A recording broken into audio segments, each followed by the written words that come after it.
Hello दोस्तों, visual arts with विनी में आपका स्वागत है। दोस्तों, आज मैं विनी आप सभी का आपके अपने ही चैनल पे स्वागत करती हूँ।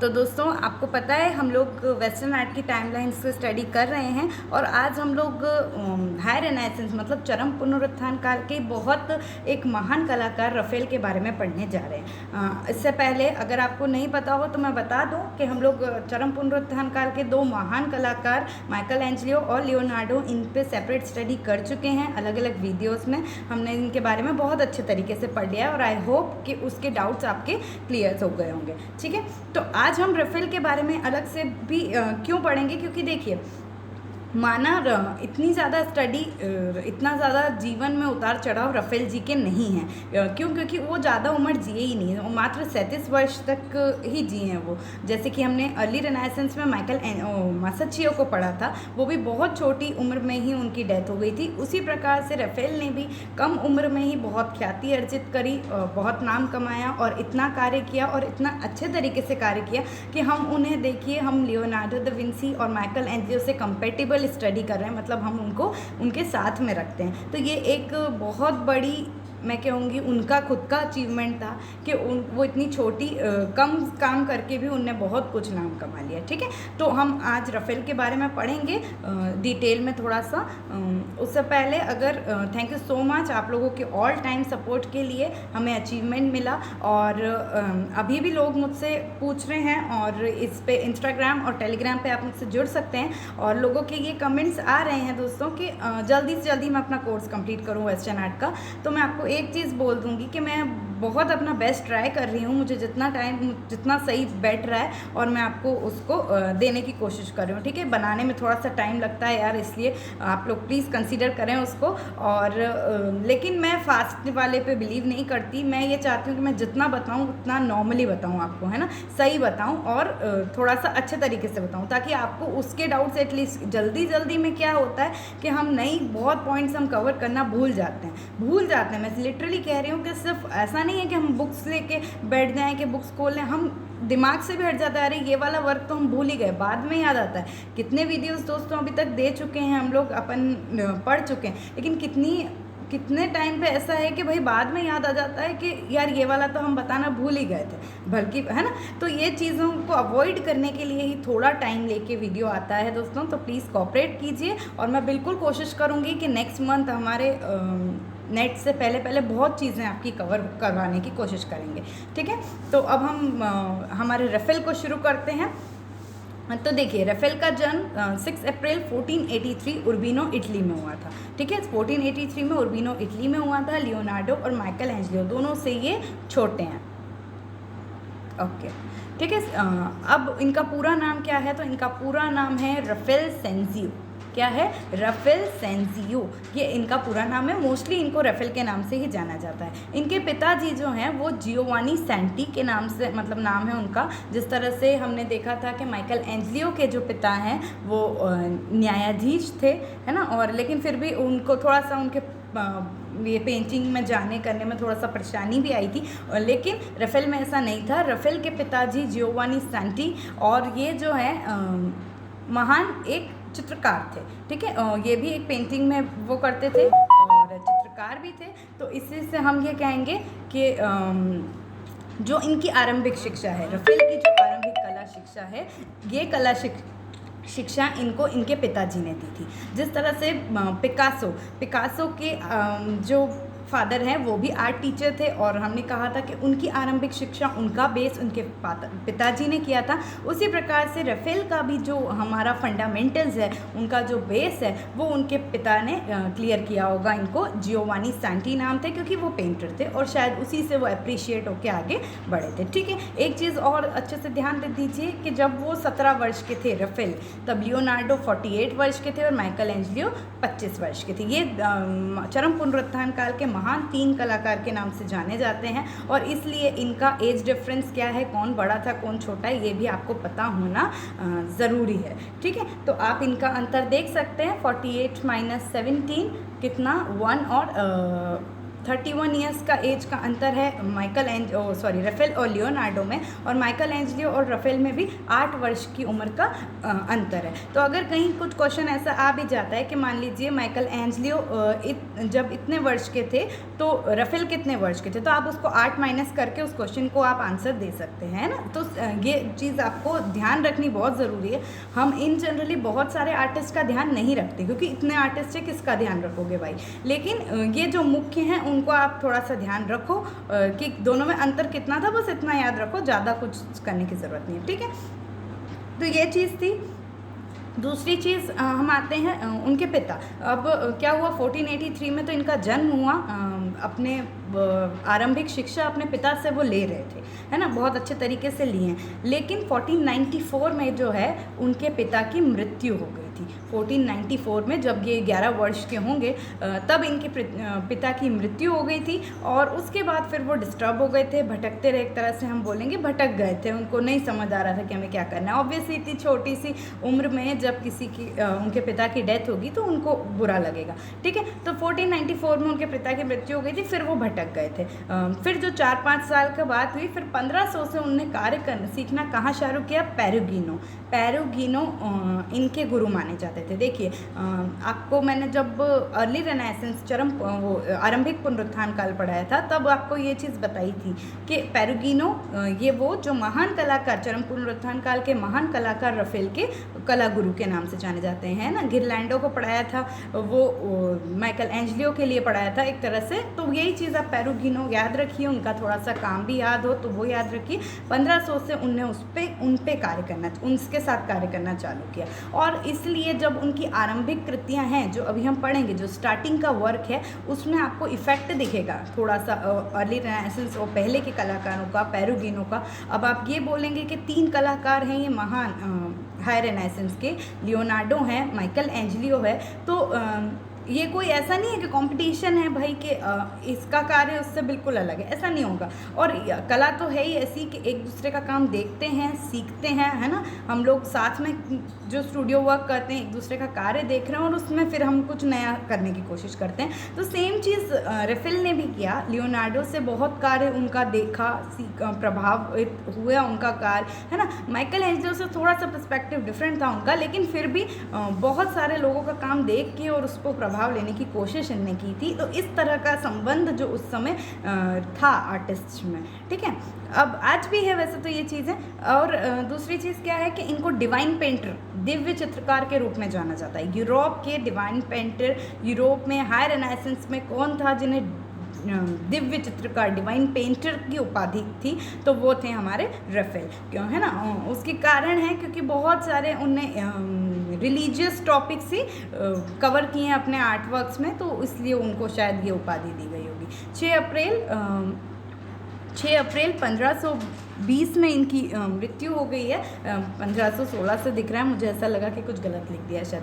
तो 37 ईयर्स की एज में ही 1520 में ही उनकी मृत्यु हो गई थी रोम में, है ना। रोम में कार्य करते करते, क्यों, देखिए मैंने आपको एक चीज़ बताई थी जब आपने अगर लियोनार्डो का वीडियो देखा होगा माइकल एंजलियो का, कि अपने अंतिम समय में लियोनार्डो दा विंसी साइंस की तरफ चले गए थे, काम करना कम कर दिया था। दूसरी चीज़, माइकल एंजलियो की भी 88 ईयर्स जी हैं वो भी, तो उनकी भी उनने क्या किया था, लास्ट में वास्तुशिल्प पे गए थे, बाकी अपना कार्य उसको कम कर दिया। तो हो सकता है जो भी वो उम्र को लेते हुए उनका चेंजेस आता है ना, अपनी जो लास्ट अंतिम क्षणों में हम क्या चाहते हैं। लेकिन राफेल को मैंने आपको बताया कि 37 ईयर्स जी हैं, है ना, अच्छे खासा मतलब जवानी के उसमें गए हैं वो। तो वो कार्य करते करते ही रोम में उनकी डेथ हो गई थी। आगे हम उनका लास्ट वर्क पढ़ेंगे तो उसमें आपको समझ आ जाएगा कि किस तरह से कार्य करते करते 1520 में 6 अप्रैल 1520, 6 अप्रैल को उनका बर्थ डेट भी है, 6 अप्रैल को उनका डेथ डेट भी है। ये आप याद रखिए। देखिए बर्थ डेट और डेथ डेट दोनों ही सेम है, बस ईयर का अंतर है। 1483 में जन्म हुआ था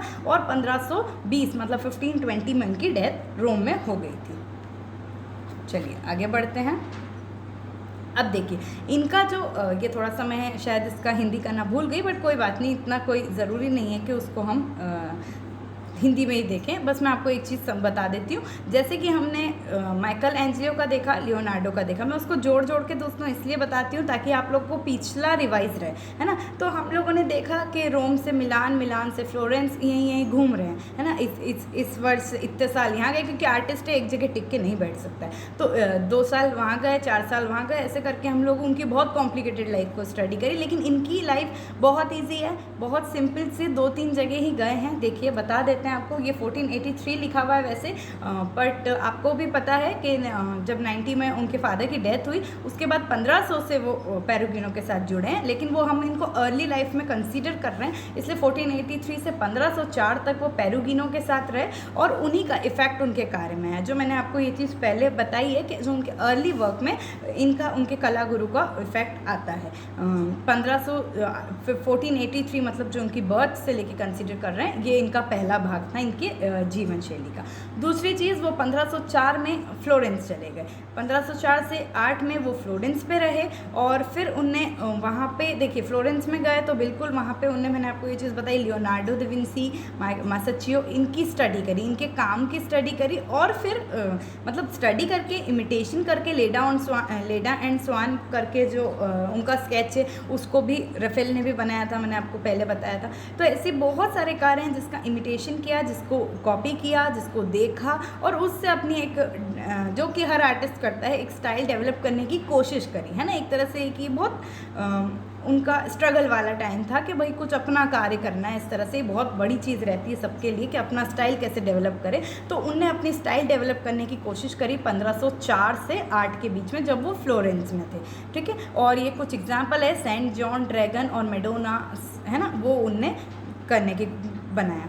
फिर 1508 में वो आ गए थे रोम, है ना। फ्लोरेंस रहे थे, यहाँ मैं लिखना भूल गई हूँ, फ्लोरेंस से अब वो फिर रोम आ गए थे, है ना। इनका काम फ्लोरेंस रोम तक ही रहा और 8 से 20 तक वो वहीं रहे। 20 में मृत्यु हो गई थी, तो वहाँ पे लिया और अपनी एक इंडिपेंडेंट स्टाइल जीने मतलब लगे और पोर्ट्रेट बनाए, जूलियस का पोर्ट्रेट बनाया, है ना, लियो का पोर्ट्रेट बनाया और वहाँ की ही जो बेसिलिकाज हैं उसमें उनने एज अ कॉन्ट्रैक्चुअल वो काम करने शुरू करे, है ना। तो ये कार्य जो है ये लास्ट में थे, रोम में थे, वेटिकन सिटी उधर के कार्य थे और ये उनका जीवन का अंतिम। तो मेनली 3 पार्ट्स में उनकी लाइफ का वो डिवाइड हम कर लेते हैं, ठीक है। अब आगे देखते हैं, देखिए इनका ये स्टार्टिंग का वर्क है ना, ये स्टार्टिंग वर्क है, देख लेते हैं। तो 1502 से 3 का टाइम है। सूली का चित्र बनाया, माउंट क्रूसिफिक्शन भी कहते हैं इसको, है ना। इसमें जो है आपको मैं बता ही रही हूँ क्योंकि स्टार्टिंग गुरु थे, तो पेरुगिनो के वर्क से प्रेरणा इनने ली थी। ऑयल में ज़्यादातर वर्क रफेल का ऑयल पे ही है, तो ऑयल ऑन पॉपुलर पैनल मतलब is a type of would, उसका पैनल पे इनने कार्य किया था। नेशनल गैलरी लंदन में ये है, आप अच्छे से इसको पेंटिंग को देख लो। ये देखिए इस तरह से ये जो है माउंट क्रूसिफिक्शन के नाम से ये पेंटिंग उनकी जानी जाती है। देखिए दोस्तों, रफेल की बहुत सारी पेंटिंग्स हैं, सभी आर्टिस्ट की बहुत सारी पेंटिंग्स हैं। मैं नहीं कहती कि मैं जितनी पेंटिंग्स बता रही हूँ बस उतनी है और उसके बाद नहीं है, ऐसा नहीं है। बहुत कार्य किया है तभी एक महान कलाकार बने, ठीक है। तो वो आप मुख्य जो मैं चाह रही हूँ कि जो पता होनी चाहिए, जो एग्ज़ाम्स में आ जाती है, वही हमने कवर करी है। अगर कुछ रह भी जाता है तो मैं आपसे सॉरी कहती हूँ, आप उस और बताइए, है ना। आप कमेंट पे बताइए कि ये वाला वर्क रह गया and this was important, if it was, तो मैं समझो मतलब मेरे से गलती हो सकती है, ठीक है। तो मैं बस आपको ये कह रही हूँ कि ऐसा नहीं है कि जितने वर्क हैं बस इतने ही रफेल ने किए। रफेल ने बहुत सारे कार्य किए हैं और सभी आर्टिस्ट ने किए हैं, लेकिन मुख्य कृतियाँ जो कि क्वेश्चंस में पूछी जाती है, जिन पे क्वेश्चंस बन सकते हैं, हम लोग उस चीज़ को लेने की कोशिश कर रहे हैं। ओके, तो आगे बढ़ते हैं। ये देखिए, ये भी एक स्टार्टिंग का उनका वर्क है, फ्लोरेंस जाने से पहले का कार्य एक तरह से। ये तो ये क्या है, सैनिक का स्वप्न, नाइट ड्रीम्स बोलते हैं जिसको। इसकी इनकी और भी नाम है, क्या है, विजन ऑफ नाइट, नाइट का विजन, और एलिगोरी भी इसको कहते हैं। एलिगोरी नाम का पेंटिंग है ये, वो भी उनको कहते हैं। 3 से 4 के बीच में बनाया है। इसका मीडियम टेम्परा पे बनाया है इन्हें, मतलब टेम्परा मीडियम माध्यम से बनाया, और नेशनल गैलरी लंदन में है ये, ठीक है। देख लीजिए आप, ये सैनिक का स्वप्न जिस पेंटिंग को कहते हैं, ये किसने बनाई है, रफेल ने बनाई है। आगे देखते हैं, तो ये देखिए, एक चीज़ पहले बता दूँ, रफ़ेल अपनी मैडोना की पेंटिंग्स के लिए बहुत जाने जाते हैं, बहुत अनेकों बनाई है, इतनी थी तो मैं आपको बता भी नहीं सकती थी, इतनी पेंटिंग्स होती हैं, है ना। तो लोग भी, आप उसको थोड़ा सा एक स्टाइल देखने की कोशिश कीजिए, और अगर कोई एग्ज़ाम में कहीं आता है कि ये मैडोना की पेंटिंग किसने बनाई है, तो वो आप उसको रफ़ेल आंसर बहुत ईजिली कर सकते हैं, अगर आप एक स्टाइल को देख के समझ जाएंगे कि ये इस तरह की पेंटिंग्स रफ़ेल ने बनाई है, ठीक है। तो मैडोना की पेंटिंग्स देखो, और भी देखो, जो मैं दिखाऊंगी उसके अलावा भी देखने की कोशिश करो, शायद आप उनकी स्टाइल समझ जाओगे कि इस स्टाइल का पेंटिंग रफ़ेल ने बनाया था, तो आपको आंसर करने में ईजी होगा। ये वर्जिन, मैरिज ऑफ वर्जिन, बहुत इंपॉर्टेंट पेंटिंग, बहुत एग्जाम्स में आई हैं, रियली बता रही हूँ आपको, आप बिल्कुल नोट कर लें और बहुत अच्छे से देख लें कि ये वाली पेंटिंग्स किसने बनाई है। तो ये पेंटिंग रफ़ेल ने बनाई है, 1504 में मिलान में है आज ये, और ये गोल पैनल पे बनी गई है, ठीक है, तेल रंग से है, गोल पैनल पे बनी गई है ना। तो ये मैरिज ऑफ वर्जिन, और इसमें आप देखेंगे तो इन्हें बिल्कुल पेरेग्रिनो, लियोनार्डो, इनका प्रभाव आपको पेंटिंग्स में देखने को मिलेगा। ये देख के उन्हें सीखा है और काम करना शुरू किया है, ठीक है। कुछ सेल्फ पोर्ट्रेट भी बनाए हैं, पोर्ट्रेट की खुद का सेल्फ पोर्ट्रेट फेमस है, 1504 से 6, ऑयल ऑन वुड है, और ये इनका साइज़ है, देखिए 47.5 और 33 सेंटीमीटर, ये इनका साइज़ है, ओफिसी फ्लोरेंस में है ये, ठीक है। सेल्फ पोर्ट्रेट को बता रही हूँ, अदरवाइज़ बहुत सारे पोर्ट्रेट्स इस समय भी इनने बनाए अपने प्रारंभिक एज में, मतलब बहुत सारे पोर्ट्रेट, ऑयल पोर्ट्रेट्स इनने बनाए हैं, किसने, रफ़ेल ने, ठीक है। आगे देखिए, तो अब ये फ्लोरेंस आ गए थे, जो हमने द्वितीय अपना इनका वो बोला था, तो फिर इनका ये कार्य शुरू हुआ थोड़ा 1505 में, सेंट जॉर्ज हैं ड्रैगन के साथ, ठीक है। तो ये आप अच्छे से देख लो इसको, और ऑयल ऑन पैनल है, नेशनल गैलरी वॉशिंगटन में ये रखा गया है ना। तो ये इनके जीवन का जो सेकंड पार्ट था एक तरह से, उसका काम अब शुरू हो गया है, ठीक है। दूसरा देखिए, मैडोना ऑफ द चेयर, कुर्सी की मैडोना, मैडोना की बहुत पेंटिंग्स हैं, बहुत ज़्यादा हैं, है ना। ये थोड़ा सा टाइम शायद गलत लिख दिया है, 1507-8 का टाइम था, ये गलती से हो गया, सॉरी। ऑयल ऑन पैनल और पलाजो पीटी फ्लोरेंस में है ये, ठीक है। आगे देखते हैं, लेडी विथ यूनिकॉर्न, यूनिकॉर्न्स के साथ जो लेडी है वो हिंदी भूल गई इसका, ये भी 1506 का टाइम है, ऑयल ऑन पैनल है, और प्लेस कहाँ, रोम में है ये, ठीक है। ऐसी बहुत पेंटिंग्स हैं दोस्तों, मैं कहूँगी, क्या हो गया, ओके, बहुत सारी पेंटिंग्स हैं, लेकिन ये मुख्य हैं, बस इतना आप जानिए, ये फेमस है, तो इसलिए अपन इसको कार्य कर रहे हैं, ठीक है। लेडी विथ यूनिकॉर्न हो गया। अब आगे देखते हैं, देखिए अब हमारा क्या हो गया, वो फ्लोरेंस, 1504 में फ्लोरेंस आए, 4 से 8 फ्लोरेंस में रहे, और 1508 का टाइम आ गया जब वो रोम गए, ठीक है। रोम गए, और पोप जूलियस द्वितीय के द्वारा वेटिकन में, वेटिकन सिटी में चित्रांकन के हेतु इनको नियुक्त किया गया है ना। वेटिकन, मैंने आपको बताया, रोम जाके वेटिकन के वॉल पेंटिंग्स किया, काम किया, इनने बहुत सारे पोर्ट्रेट्स भी बनाए। तो ये वाली चीज़, अब ये कौन सा टाइम आ गया, ये इनका थर्ड टाइम्स आ गया, मतलब third period, last period of time आ गया, और उसमें वो रोम गए, और पोप जूलियस द्वितीय के द्वारा वेटिकन सिटी में कार्य करने के लिए नियुक्त किया गया इनको, और बहुत सारा वॉल पेंटिंग वहाँ पर उनने किया है। 1509 से 12 में उनने फ्रेस्को बनाया, पॉप सेकेंड और डेशन में उनने फ्रेस्को बनाया, ठीक है। फ्रेस्को अब अपन देखते हैं, देखिए क्या, तो ये बहुत फेमस, बिल्कुल घोट लेना है इसको, स्कूल ऑफ एथेंस किसने बनाया है, रफ़ेल ने बनाया है ना। बहुत लोगों को ये मतलब पता होना ही चाहिए, नहीं होंगे तो अपन गड़बड़ है मतलब, ठीक है। तो 1509 से 11 के समय जब रोम आए, उसके बाद काम किया, school of Athens Vatican city में ही जो एपोस्टोलिक पैलेस है, वहाँ पे इनकी एक पेंटिंग है, एक फ्रेस्को पेंटिंग है, ठीक है। सब ये अलग से पेंटिंग नहीं है, जैसे कि हमने सिस्टाइन चैपल पढ़ा था, उनका लास्ट जजमेंट पढ़ा था, तो वो वहाँ पे उनने बनाई थी, ठीक है। तो उसी प्रकार से ये भी वेटिकन सिटी में आज है, और वहाँ पे उनने बनाई थी, तो फ्रेस्को है, और वेटिकन सिटी में है स्कूल ऑफ एथेंस, ठीक है। ये पेंटिंग अपने सही परिप्रेक्ष्य मीन्स पर्सपेक्टिव के लिए जानी जाती है, और वो मतलब वो ये है कि अब मैंने आपको बोला था ये टाइम वही है ना। फ्लोरेंस आ गए भाई हम, सॉरी फ्लोरेंस से होके आए हैं हम, अब हम भले रोम आ गए, लेकिन हमने सीखा है, हम लोग लियोनार्डो दा विंसी से हम लोग सीखे हैं, मतलब उनकी चीज़, क्योंकि पर्सपेक्टिव की थ्योरी दी थी लियोनार्डो ने, तो उनसे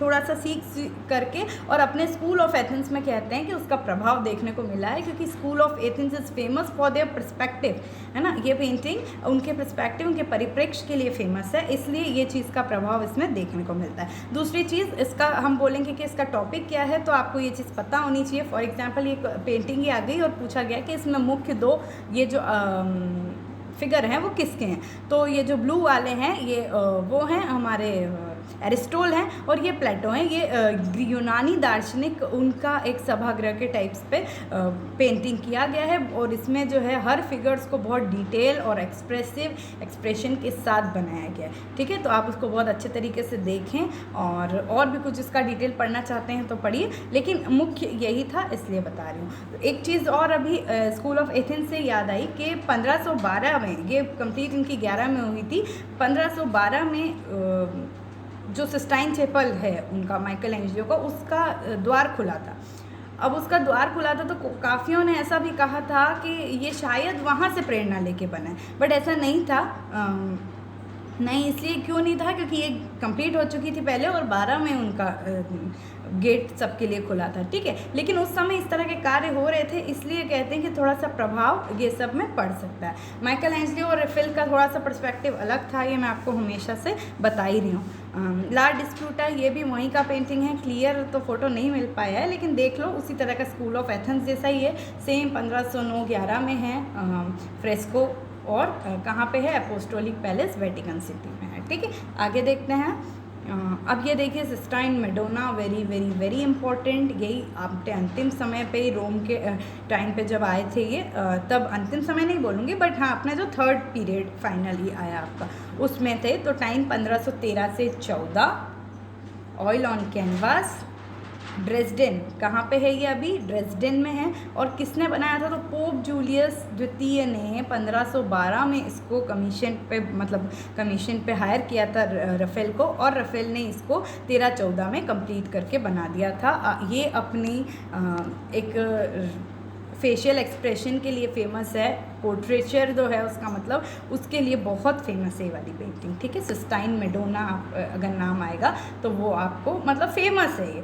दूसरी चीज़ देखिए तो मैडोना अनेकों बनाई है, एक नहीं बनाई है। ये कभी भी मत देखना कि ये वाली मैडोना, अगर आपको मान लो कोई इनमें से कोई पेंटिंग्स आ गई और इसमें आपको पूछ लिया कि ये राफेल ने बनाई है क्या, तो आप मना मत बोल देना कि हमने तो सिस्टाइन मैडोना देखी है और वो तो ये थी। ऐसा नहीं है,